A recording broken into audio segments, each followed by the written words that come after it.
Hello, my name is Wildstag, and thank you for tuning in to another used book rant. Today, I'm going to be covering this book, Tracks, by Robin Davidson. The subtitle for this book is A Woman's Solo Trek Across 1,700 Miles of Australian Outback. This is the first vintage books edition, June 1995, but the book was copyright 1980.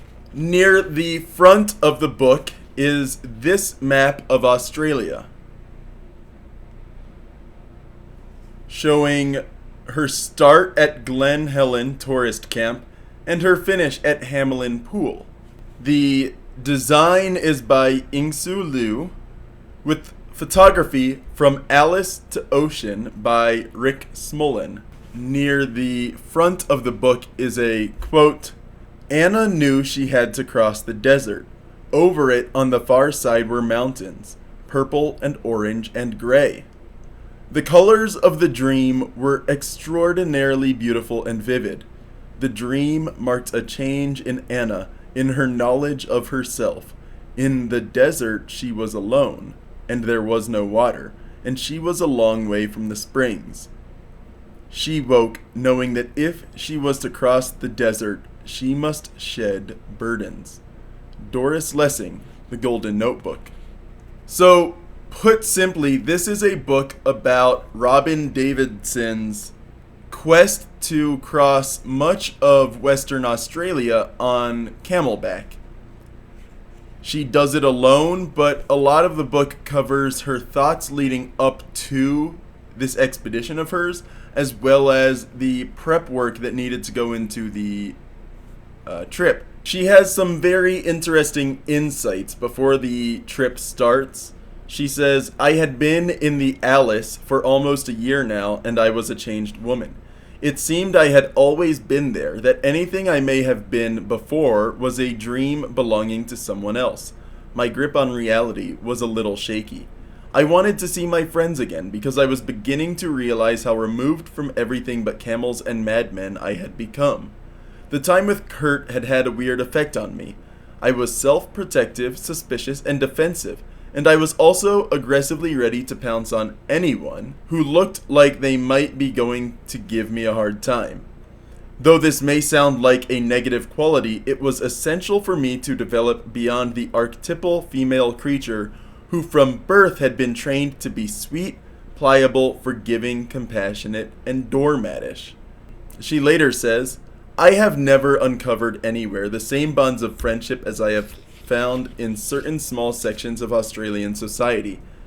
It has something to do with the old code of mateship and something to do with the fact that people have time to care for one another, and something to do with the fact that dissidents have had to stick together, and something to do with the fact that competition and achievement are not very important aspects of the culture, and something to do with a generosity of spirit that can afford to grow within that unique sense of traditionless space and potential. Whatever it is extraordinarily valuable." This is a book about travel and hardship and endurance and self-determination. A lot of this is her meeting someone along the way and her interactions with the people she meets, but also the difficulties she encounters, issues with the camels, issues with herself, issues with isolation. It's a lot of isolation in this book because the desert is big and expansive, and it makes you feel alone even when you know that there's someone nearby. And there's a moment on page 186 where she says, "I unsaddled the camels and my heart skipped about 5 beats, then thumped around in my chest like a kangaroo, making up for lost time. Where was my gun? My gun! Eddie, have you got my gun? No gun. I had become so dependent on that rifle. In my mind's eye, I pictured being sat on by a host of giant bull camels. Eddie said he would wait while I rode back to look for it. For some unaccountable reason, I had slung the scabbard over Zuleika's saddle, which was not designed for it, and the rifle had slipped out. A Toyota drove up, at which, of course, Bub leapt 6 feet sideways. The car contained a geologist who had not only my Savage 22 over-under rifle, but several Mars bars and a soft drink as well. Wonderful. And through delicious, squishy, disgusting mouthfuls of chocolate, I argued with this man for half an hour about mining uranium out there in the middle of nothingness with a large moon bulging over the horizon. So that gun she carries for protection and kind of defense, but a feeling that without it she's naked, leads to that interesting encounter with a random guy who talks about uranium with her in the desert. That specific interaction makes a lot of sense to me, and it's interesting. The book is only 250 pages, 254, but in that time, she grows confident, she grows comfortable with herself, and I have this one-page bookmarked. In fact, to this day, I think one of the major breakthroughs I made on that trip was learning the gentle art of farting. I have never farted before. Well, maybe once or twice, but then only pathetic little pfts. God knows what happened to all that air. Must have seeped through the pores of my skin at night, I suppose. But now I could blart with the best of them. Good, solid bass thrums which spooked the camels and scared flocks of spinifex pigeons into the air. Diggity and I had competitions. She had always won for poisonness. I for sonorousness. Out in the desert, isolated and not in human company, her own rules established themselves. And that's one of the things that being in the wilderness does, and especially in the desert. You have to be comfortable taking a crap outdoors and, pissing on every tree and rock and bush you can find. The camels, or if you're with your dogs or whatever livestock you're with, are a constant presence. Whether you're on a horse or with cows nearby, you smell them, you hear them, and you begin to compete with them to some extent. There's all these different aspects of life that come out of you because you're alone and out where no one else is observing you. And a lot of that pressure to perform in a certain way is relieved of you. So it's interesting. She has the different camels named Diggity, Zuleika. There's a couple others, but for the most part, these camels have personality, and she writes about those personalities, about those camels. It's a bond she has with them. And then with the outback and with Australian desert, I think by the end of it, she's almost regretting that the experience is over. The book ends with this line. As I look back on the trip now, as I try to sort out fact from fiction, try to remember how I felt at that particular time or during that particular incident, try to relive those memories that have been buried so deep and distorted so ruthlessly, there is one clear fact that emerges from the quagmire. The trip was easy. It was no more dangerous than crossing the street or driving to the beach or eating peanuts.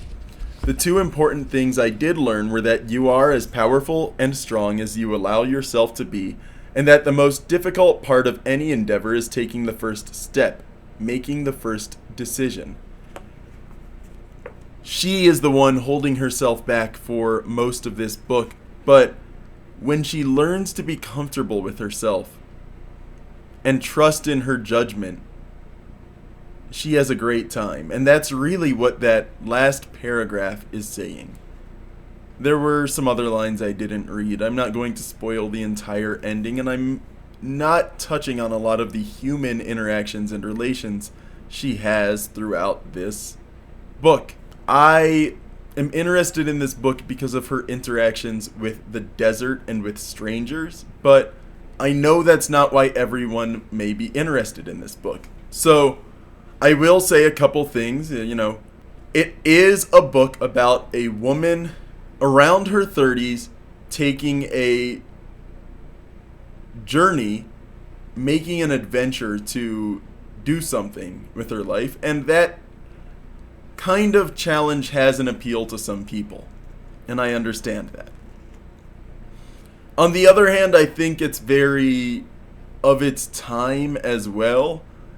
It, like some other books in my bookcase behind me, books such as Stranger in the Forest, which I've mentioned on another video, these books are white people going out into a wilderness that has already been explored and documented and settled by indigenous folk. They may not have documented it, but they've explored it.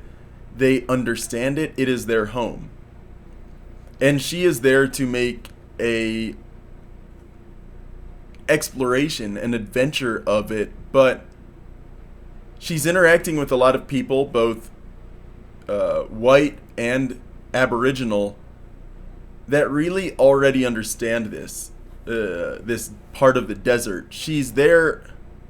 I don't want to minimize her work by saying that she's there for like a pleasure stroll, but it's not the same as if you really grew up there, like some of the other books on my shelf that discuss growing in a very particular place and watching it change throughout your life. So yeah, there's some positives and some negatives to this book. I paid $4 for it, and honestly, I've only cared to read it once. It sat on my shelf for a long time. It's going to sit on my shelf for a long time because I hate giving away books, but it is a very interesting book. I just don't think it's worth coming back to. I don't know how much it goes for new, and I doubt that you would find it new on any bookshelf. If you see it used, give it a bit of a read through at the store, see if it is the kind of writing you want to read. But for me, it was all right. It was not bad, it wasn't great either. It was just okay. Anyway, those are my thoughts. My name is Wildstag, and thank you for tuning in to another used book rant.